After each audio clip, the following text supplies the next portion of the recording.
संग और साथ, क्या बात है। साथ होना अलग बात है, संग होना अलग बात है। तन से किसी के आसपास रहना साथ रहना है, और मन से किसी के पास रहना संग रहना है। क्योंकि संस्कृत में संग आसक्ति को कहते हैं, संगात संजायते कामा, और संग इसका नाम ही आसक्ति, जो आसक्ति है कभी भी आ सकती है, कैसे भी आ सकती है, कहीं से भी आ सकती है, आसानी से आ सकती है, पर मुश्किल से जा सकती है। तो श्री सूरदास जी की वाणी है, छाड़ी मन हरि विमुखन को संग, उसका अर्थ है कि साथ भले ही बने रहे हरि विमुख, पर मन का संग उनसे नहीं होना चाहिए। देखो, साथ मिलता है भाग्य से और संग होता है भाव से। भाग्य बदले न बदले, पर भाव बदला रहे तो जीवन धन्य हो जाए। इसीलिए हमेशा, और भगवान ने क्या किया, भगवान नगर ही छोड़कर चले गए। प्रभु ने कहा कि हम कुछ करते नहीं हैं, सत्संग ने बुलाया तो आ गए, कुसंग ने कहा जाओ तो चले गए। पर इस कुसंग को बदलेगा कौन? सत्संग ही। इसीलिए गुरु जी ने कहा कि कुसंग के कुप्रभाव को मिटाने के लिए संत की ही आवश्यकता है, सत्संग की ही आवश्यकता है। गुरु बुलाए पठाए तो ये है। अच्छा, अब भगवान की लीला हमारे जीवन को कैसे निर्मल बनाती है, अनेक प्रसंग पर आज एक प्रसंग से हम लोग इस पर विचार करें, चिंतन करें।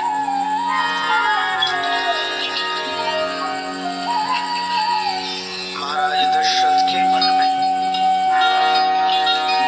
एक विचार आया, और अयोध्याधिपति महाराज दशरथ विराजमान है।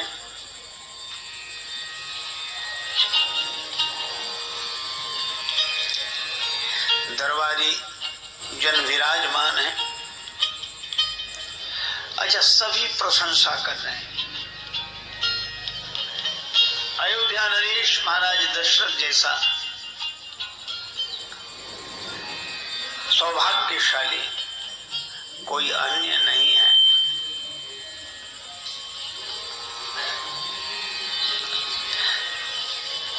कुछ लोग महाराज की प्रशंसा करते हुए भी कह रहे हैं कि अयोध्याधिपति आप जैसे तो आप ही हैं, आप बड़े महान हैं, आप जैसा महिमा में महिपाल कोई दूसरा हुआ ही नहीं। इस तरह की चर्चाएं जो प्रायः दरबारी लोग करते हैं, वे भी कर रहे थे। पर आश्चर्य है कि उसी समय महाराज दशरथ ने दर्पण उठाया और अपना मुख देखने लगे।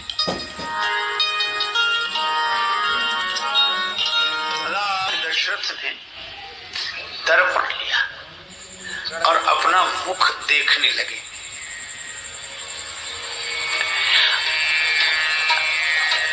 श्री रामचरितमानस के अनोखे मर्मज्ञ मनीषी का भाव है।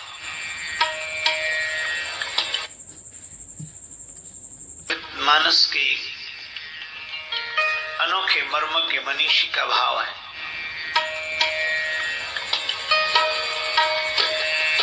कि दर्पण दरबार में सिंहासन पर बैठकर देखना,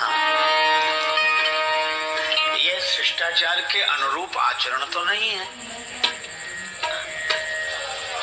अच्छा, जैसे हम लोग कथा में आए, तैयार होकर आए, वस्त्र धारण किए, तो दर्पण देखकर ही तो आए होंगे। और वहां कोई दर्पण देखकर सभा मंडप में आए, कक्ष में दर्पण देखकर सभा मंडप में आए तो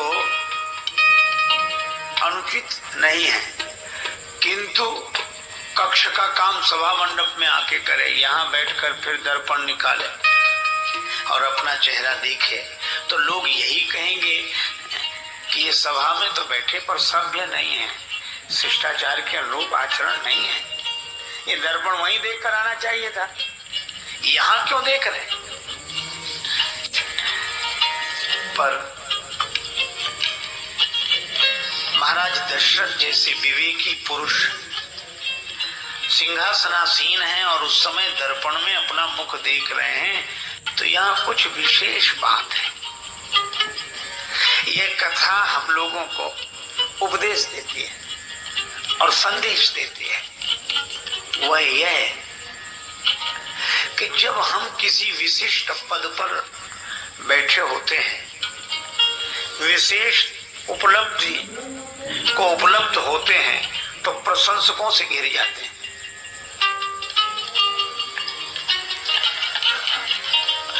विशेष व्यक्ति की प्रशंसा भी विशेष होती है। दशरथ जी सिंहासन पर बैठे हैं तो सभी प्रशंसा कर रहे हैं कि आप जैसा कोई राजा नहीं, आप जैसा कोई राजा नहीं। अच्छा, उसी समय दशरथ जी दर्पण देखते हैं। इसका अर्थ यह है कि हम किसी विशेष पद पर बैठे हों और प्रशंसकों से घिरे हों, उस समय विचार के दर्पण में अपना चेहरा अवश्य देखना चाहिए कि यह प्रशंसा सही हो रही है कि गलत हो रही है, यह प्रशंसा सत्य है या असत्य है। और सही बात, अच्छा दर्पण भी तब देखा जब बैठे हैं सिंहासन पर, तभी, क्योंकि तभी तो प्रशंसा हो रही है। अच्छा जब बैठे हो तभी तो देखना चाहिए, और जब उतर जाएंगे तब तो दूसरे ही दर्पण दिखा देंगे, फिर हम क्या दर्पण देखेंगे। और दशरथ जी ने दर्पण देखा, हम लोगों को क्या संदेश मिला? हमारी भी बड़ी महिमा गाई गई। महिमा तो यही गाई जाती है, देव दुर्लभ शरीर। यह तो प्रशंसा जो हो रही ठीक है, पर हमें भी तो विचार के दर्पण में अपने जीवन को देखना चाहिए। क्या इस प्रशंसा के अनुरूप हमारा मानवोचित आचरण है? क्योंकि प्रशंसा वाले तो प्रशंसा करते ही रहेंगे। अच्छा, अद्भुत आश्चर्य, दशरथ जी ने दर्पण देखा तो पता लगा कि उनका मुकुट टेढ़ा हो गया है। मुकुट, राज्य मुकुट टेढ़ा हो गया, लगभग गिरने की स्थिति में है।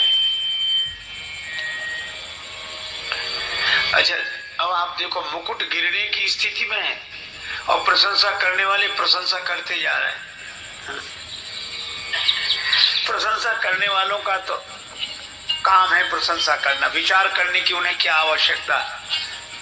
मुकुट टेढ़ा हो चाहे सीधा, ये तो मुकुट जब तक गिर ही नहीं जाएगा तब तक प्रशंसा ही करते रहेंगे। जब तक मुकुट गिर नहीं जाएगा तब तक प्रशंसा करेंगे, फिर जिसके सिर पे मुकुट आएगा उसकी प्रशंसा करेंगे। इसमें तो स्वयं ही विचार करना होता है। और दशरथ जी ने देखा कि मुकुट टेढ़ा हो गया है। अच्छा, जब मुकुट तनिक टेढ़ा हुआ तो श्रवण समीप भय स्थिति कैसा। महाराज श्री दशरथ ने अपने श्रवणों के पास में श्वेत केश देखे, सफेदी दिखी। दशरथ जी को लगा कि ये बाल उपदेश दे रहे हैं। इस